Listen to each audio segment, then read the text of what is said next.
When you enter the cathedral, you have this idea of darkness below. You imagine these old cathedrals, they didn't have electric lights. So there's a lot of darkness. And it's really dark in the crypt below with Isis and the Virgin. And you walk in and there's like light pouring in from the sun through the higher windows, and it goes into stained glass windows, and this color where light and dark meet. The light of the stars and the dark meet from below in the instinctive unconscious. The light of the higher self and the stars meets the darkness of the passion and the instinctive unconscious. And they meet in the heart. And this was the idea. The Templars were accused by the Catholic Church of standing on the cross. They said they even spit on the cross. I thought that was very funny. When I first read that, I laughed. I was thinking about the Tibetan exercise that I've taught. Some of you are familiar with it in meditation talks, of imagining your mother's on the left and the father's on the right and your friends behind you and enemies behind you, and all the Buddhas of enlightenment and Christ and avatars, enlightened beings shining in, you know. And then closer, all around the circle, is everyone who suffers. And you imagine the Buddha Dharma Sangha, or the spiritual teacher. You offer yourself up, and may my body, speech, and mind, be transformed by the Buddha Dharma Sangha. You offer yourself up, and you imagine all the suffering of the world comes to your heart. You breathe it in your heart like a black liquid smoke, and it turns in, and it hits all the times you've ever caused suffering, and it's destroyed. All the suffering of the world comes to me. I'll accept all the suffering of the world. May let the children come unto me, all the little ones who don't know what they're doing, all the ignorant ones, the deluded ones, and out of compassion. And then all the suffering of the earth comes and meets all the times I've ever caused suffering, and they destroy each other. And liquid light is poured out, and my mother's, father's, friends, and enemies all turn into spiritual beings that are awakened with the starry ones and the further ones out. And then the Buddha over my head, or my spiritual teachers, all melt into the Buddha's heart, and it melts into my heart, and I melt into emptiness and reappear as a joyful, blissful, divine being of intelligence.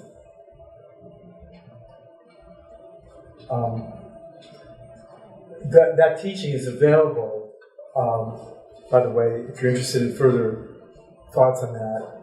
But one of the ideas tonight is meditation. And so, there's two kinds of meditation. One kind of meditation is learning to sit ruthlessly still and not have any thought within or without, and nor any feeling. But the other kind of meditation, and that's stillness meditation, the other kind of meditation is learning to think this way. But when we get carried away with our thinking, we have to have stillness to balance it out, just like you have an inner and outer view of things, a moving and unmoving view. So in Rudolf Steiner's meditation of the Rose Cross meditation, you enter into this darkness of the will with no picture or feeling. And you have to be very still to try to learn from it. Because we're not enlightened, and a lot of the things you're learning from me that I'm sharing from my own spiritual friends and teachers too, and my readings and study and my life experience, are things that we have to try for ourselves and see if they work. I think it's a lot better to try these things than what they tell you on TV. Or what they tell you in the commercials. Try this. So learning to think this way is a certain spiritual discipline and exercise, and learning to be still is another one. I can't tell you how many numerous people I've talked to in the last month or so who are having very difficult health problems. And they said, I finally learned to hold still. You told me to hold still years ago, and I couldn't do it. But I'm still here, waiting for you to hold still. And so anyway, when you enter the cathedral, you go to that central place, and all of a sudden it opens up on either side, and you see doors. And you look ahead, and there's some kind of altar. Now, we could get very complex here, but if you imagine a human being laying down, the mother of the church, they would say Our Lady of Chartres, Our Lady of La Salette in Berkeley, Our Lady St. Mary's in Royal. Now, all these churches and Vesica Pisces of ships were Our Ladies. And so you have the two pillars that you walk through the middle. And this is the two legs of the mother. You walk between the two legs and you enter the womb. And you walk right up and you hit the labyrinth of birth process. You could get lost in this area. It's like a labyrinth. And there's a whole story to that which I won't go into now. It's a very complex thing.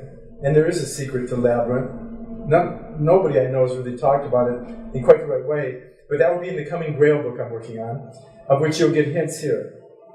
But then you keep walking up, and you go to the center where it opens up. And this is where I think the Templars had their initiations.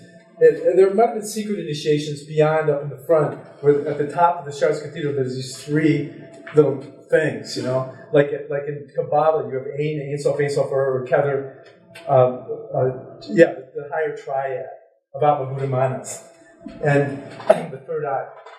And remind me if I forget to talk about the third eye and the Grail, the crown of Lucifer falling from heaven. Please don't let me forget that, because many of us have lost our crowns, and we have to talk about that. And we've lost our third eyes.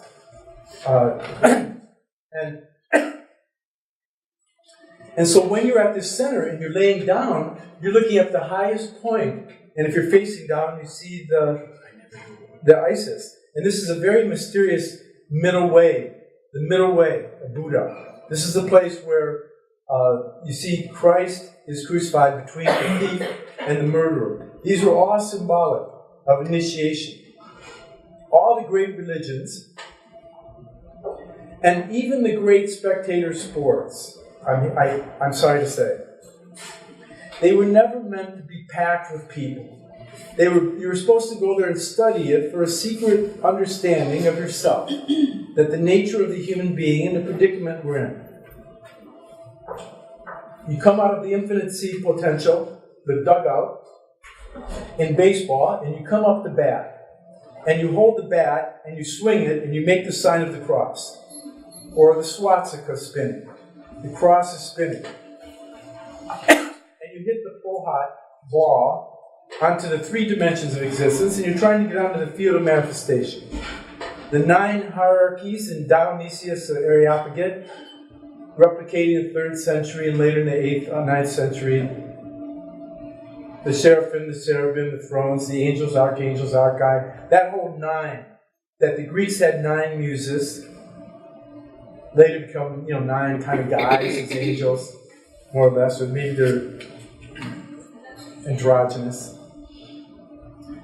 The 9 players of the baseball field, and the 10th, the Malkuth, in Kabbalah, gets up to bat and swings the bat to get onto the field, and you circle the square. The runner doesn't make a square. The diamond isn't square. And you get the 5-pointed star. You get the Mason apron in the form of the baseball diamond as a cube with a triangle on top of it. The 4 and the 3 making 7. Abner Doubleday was a 33rd degree Mason, a Catholic, and at the founding father of the Theosophical Society in New York in the late 1800s with Madame Blavatsky, who wrote The Secret Doctrine that Einstein studied and Gandhi and Martin Luther King, and every great writer of metaphysics in the last 100 years. So baseball was a symbolic game. He said it should be only a spectator game. You speculate that the people that are attending in the audience are off the field of manifestation. They're the dead. They're the specters, means ghosts. When you're outside the game, when you're not in the game of real human life, when you're not operating with 7 or 9 or 10 or 12, different levels of consciousness, you're out of the game. A lot of people we know are out of the game. They're spectators. They're spectators of their own life. They don't know what's going to happen next and why does this have to happen to me. Somebody's to blame. Who's the ass whose fault it is? I want to pin the tail on the donkey whose fault it is for me being this way. But the buck stops here, and in initiation, real spiritual knowledge, you are responsible for everything that ever happened to you. There are other fools that played into the game. There are other fools that might go to jail because of what they did. Maybe. But your higher self, has set up the whole thing for learning lessons. Okay, so what else do I want to talk about? I want to talk about the forming of the Holy Grail, the myth of the Holy Grail, is that Lucifer was Saint Michael, this is the myth. All of us have a little Lucifer in us, something that's a little loose in us. All of us have a Saint Michael. In my book, Astrological Aspects, the Art, I mentioned how the word Michael spells alchemy. If you spell alchemy with an I at the end instead of a Y. The Y very well being the square and compass of the Masons. Why? Because I love it. It's a Mickey Mouse thing, okay? It's an M&M, Master Mason, M&M, okay, M&M. Oh, M&M. Why? Because we love it. Okay. But true too. Marilyn Monroe, lost her head. So the triangle descends, and you have this open lodge of a cube. The six-pointed star, the hexagon, the Solomon seal is the cube. And this is this six-petaled heart lotus.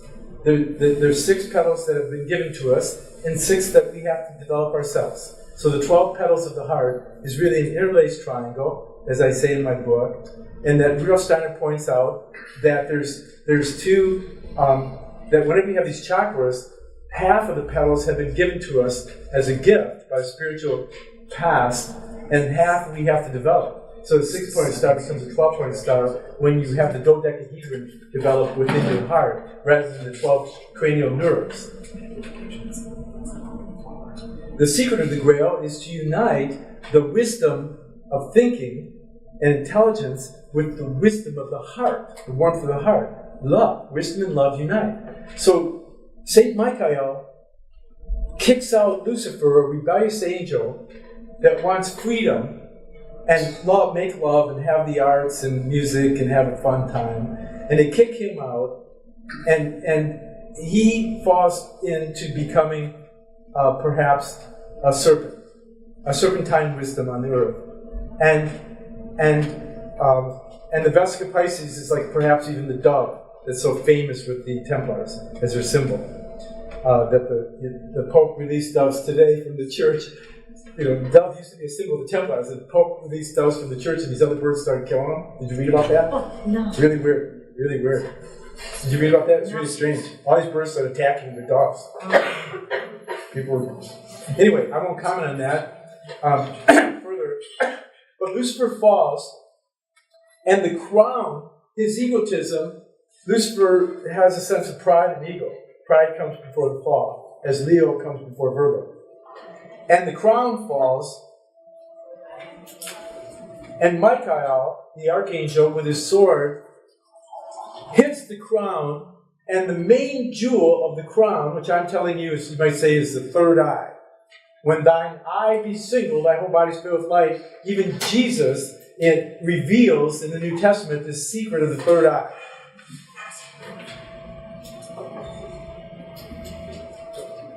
In esoteric circles of the Templars and the guardians of the Grail, and I'm releasing secrets here, the stone that fell from his crown was one of the highest archangels that was working with Lucifer up until then. It was the crowning stone in his crown, the most precious stone, and that stone comes out. And it's an actual archangel that purposely descends to the earth to help humanity. It's like a Prometheus. Except it's a female. I say it's the goddess Sophia. For now. Falls out of that is the stone that falls from Lucifer's crown. That's cut out of Michael's sword cuts it out. And no longer is this archangel working with the Lucifer rebellion. It was working with Lucifer while he was a good guy. Lucifer was the highest angel. My first spiritual mentor said that Lucifer was on a secret mission. That God, everything's part of God's plan. Ladies and gentlemen, if you're adults, I have to tell you another adult secret. Why hasn't God destroyed the devil? Why hasn't God destroyed the devil or Satan, Lucifer, on this earth? Because he's so much fun. Because he'd have to destroy us. There is no devil, ladies and gentlemen. There's ignorance and delusion. The Satan is not destroying the earth. It has to be corporate greed and piracy of mineral rights and selfish human beings looking for a profit. Take the profit out of war, there'll be no war. Take the profit out of religion, and we'll see if we have a religion. And if we do have a religion, it'll be religion of the heart, compassionately in love with the backyard and our neighbors. Love thy neighbor as thyself is the only religion that's worthy of starting at. And in man. Take the profit out of medicine. Take the profit out of education, charter schools or public. And we have a good beginning for peace on earth. The prophets are not the prophet. Right? Jesus threw the money changers out of the church. He forgot to throw them out of the bank. You can bank on this. Okay, so I'm getting lost. I'm getting carried away here. So he cuts out the jewel of the crown of Lucifer. Okay? So this is an archangel that on purpose, out of free will, comes out of heaven and bliss and comes to the earth. It's some kind of goddess that unites with the pure Celtic stream. There's an archangel that is united with the Celtic stream and goes by no name. So that anyone who decides to love the earth and love one another can come under the leadership of the secret archangel. It's a true Celtic stream to help, and that they're willing to go any place, any time for the future sake of the earth. And this is part of the Grail stream. The stone that falls from Lucifer's crown is what formulates the Grail. Now there are different Grails. There's an emerald Grail. There's a Grail that Lady Shiva gives to, there's a Grail that Lady Shiva gives to Solomon. Solomon, by the way, being the triple soul, the triple sun. S-O-L is the sun. Om, Solomon, An is the Egyptian sun god. Solomon is the triple sun god of our soul when it's awakened. But it's in uniting with the Sophia, the female wisdom. Sophia is wisdom. The emptiness. Selflessness. Thinking, feeling, and willing, and selflessness. And there's also a Grail that goes to Abraham. There's a cup that goes to Abraham. Do you know about that one? Do you remember, Norm? I'm sorry. The cup that goes to Abraham? I don't remember that. Who gives that? I have a note on it. Oh well. There's at least 3 cups, okay? Besides the World Cup. The World Cup is such a joke. The Olympics used to take place on the burial grounds in ancient times of Greece because you tried to get the attention of the dead, the heroes, and the gods would look at you, and once you did some amazing feat, they would overshadow you so that you could do great deeds to help humanity in the future of the earth, see? It wasn't just to get a gold medal, it was to awaken the gold of your heart. It's all money now. Unless you're talking about his hospitality to the strangers, where they announce that his wife is not there and that's going to bear a child, that would be considered. With Abraham? He offers food. And there's a cup and some kind of bread and wine thing. The bread is the cosmos, and the wine is your deep feelings. You can turn it in different ways, but the breaking of bread is that no form will last. And this breaking of bread and wine, these are ancient ancient Buddhist, you can get like Abby Huck's Travels to Tartuary.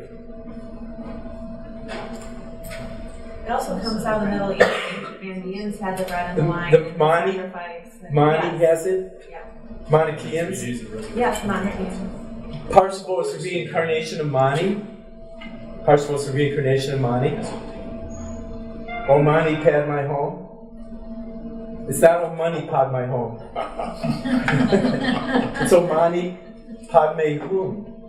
I am the jewel mind in the heart of the flowering universe. I am the jewel mind in the flowering heart of the universe. O Mani Padme Hum, may all beings find happiness. The number one mantra of India and Tibet. O Mani Padme Hum. And so the cup is formed. The cup is formed out of the jewel that falls from. The cup is almost like an archangel, and the cup is formed out of the jewel that falls from the crown. That's an archangel of feminine wisdom, compassion, love, and that cup is held for the right people to come along. That cup is held in the heaven that surrounds the earth, that's above the earth, by the angels. And Thibodeau is the first of the Grail Knights, the Grail Kings. There's 4 Grail Kings, just like there's 4 Buddhas. There's supposed to really be 7 Buddhas, but we're in the 4th earth in cosmology of Rudolf Steiner's Theosophy of the Rosicrucian and Blavatsky's Secret Doctrine. There's 7 earths, and we're in the 4th. And we have the mineral, plant, human, and animal. And we have 3 more earths to go. We have the physical, emotional, and mental. And there's 3 higher selves of universal intelligence and love. And God realized self, for lack of better words. So, Parsifal is the 4th Grail King. King Arthur is the art of Thor. King Arthur is, follow me, ladies and gentlemen. Watch this one. The swirling stars, the intelligence of the stars, swirl through the swirl in the top of your head. You know, it kind of descends in a triangular to your clitoris or the penis. And the earth spins up to your third eye. And you form the 6-pointed star. You get it? It's like a vortex. But when you see it from the side, it looks like a triangle. The stars spin with the light of the universe to inform matter. Spirit descends into a little kid's body, and you rise for 30 years. From 30 to 60, spirit, the earth arises to give us our form. The stars give us our intelligence of how the form takes shape.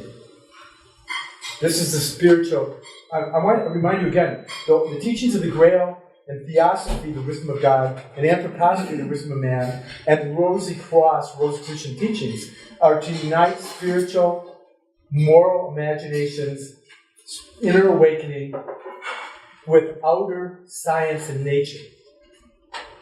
Because we have a science that has no freaking morality. It's bought by whoever has the highest amount of money. And I talked to a guy who worked for millions of dollars, and he said, you give me the money, I can prove anything. He was a research team of scientists that will prove anything for corporations. So they can say, see, this is scientific. He said, you give us enough money, we'll prove anything. We can make gold.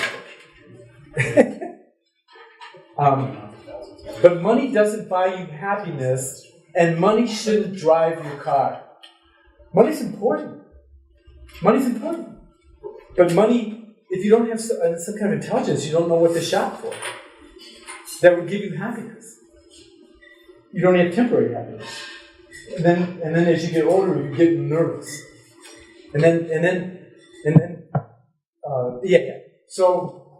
So Arthur is, the Arthurian stream is on an over-concretized level, materialistic level.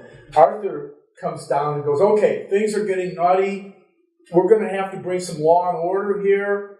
You know, we got these feudal lords all over the place and castles, and we're gonna like just kill anybody that's not doing what we're telling you to do, and we're gonna bring some order here. And then the people that are good are gonna be able to. Some of you can be fifers, the fiefdommers. Some of you peasants, some of you pawns in the chess game. Templars created the chess game in its modern form, by the way. So then, what happens during the Grail times is you. What happens in the Grail times is the first time in 1200s that you can choose who you're going to fall in love with and who you're going to kiss or have a baby with, and the king, like in chess, if the barbarians or there's war happening, you have to go hide with the king and the queen's castle, or the bishops, the church's castle, or the knight's castle, the warrior guys, or who's the castle? The landlords. They got castles, they help to support everything. Otherwise, you're a pawn. And half the pawns, peasants, they start to be able to have land, you know, and this is where taxes and tithing come in. They go, okay, we own you. You can't get married, have babies with that chick over there. And, you know, they would do that. You know, and then the other people, they'd say, oh, we like you a lot. We're going to give you a little piece of land. Really? It's going to be my land? Well, not exactly. I'm going to own it because I'm king in these parts. I'm the land, you know, I'm the guy in the castle on the hill. I'll protect you. I'll own the land, but you can have it and you can grow vegetables, but you got to give me 20% of everything you grow. And so this is how they, you know, Robin Hood's time, they have this. This is the beginning of, ever since Atlantis,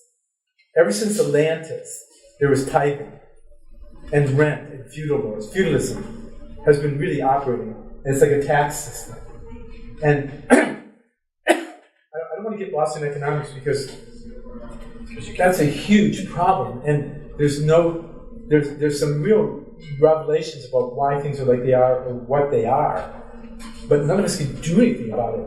And so tonight's talk, or we can do little about it, but it's true, we can, if we all became intelligent, we could do something, we could kind of re-understand and reinvent the banksters and the transformed, decadent Templars who went to Switzerland after the Templars are all murdered and arrested, but their whole fleet of ships disappear. And they fight with Robert the Bruce in Scotland against the Catholic Church in England and in France or whatever, and they start the banking system in Switzerland, and the Catholic Church perhaps later takes it over, or materialists take it over. I think the Templars are really spiritual. I think there's always somebody who's spiritual, and then you might say the bad guys take over. There's too much money in it. They go, okay, move over. That was really good. You're spiritual. Everybody really likes that. Move over. There's a lot of money in this. And that's what happens. And you're a young kid and you invent something, and all of a sudden you're like running some giant computer company, and you're filthy rich, and you're too rich. And you get so rich that either they're going to kill you or you got to join up with the club. Something happens. But tonight's talk is not about that. Tonight's talk is about the idea of spiritualizing our life in the Holy Grail. And so what I'm saying is that in April, when the Grand Cross, I don't have enough time to say everything, but I'm saying that when the Grand Cross happens at 13 degrees, the 13 stars and stripes of the United States of America, the 13 colonies, in the ever-descending, when you look at the Bibles, they have the descendants. But at some point, it hits the bottom, and then you ascend from there. You really do build Solomon's temple. You really do lay on the cross of your own life and ascend. You really do hit the critical mass of 30 to 42 years old, or maybe the new 42 is 60. But you hit this critical mass, and then either you die or you ascend. And so when we get to April, I think that we're in this critical time where you might say, symbolically, it's the revenge of the Templars. I'm calling April the revenge of the Templars. It may even go into the summer, because I think that every 13th tribe is a rebellious one, and Jesus is the 13th of the 12 disciples, and King Arthur is the 13th of the 12 knights, And the Argonauts had all these people had their 12 Upanishads and angels around. It's like that. 12 signs of the zodiac. It's an attempt to spiritualize matter, make a circle around the square, and it's an attempt to bring into matter spiritual principles. It goes two ways. Two-way street. To bring spirit into your life and to spiritualize where you're stuck. And I think when Jupiter conjuncts the sun of the United States, this aspect, when you say this is Grand Cross, we're saying that many people in situations could reach a climacteric, and there could be certain problems where a lot of people are dying. I mean, look at Syria. We don't have to go very far for this. But there are major climacterics and catastrophes happening in certain parts of the world.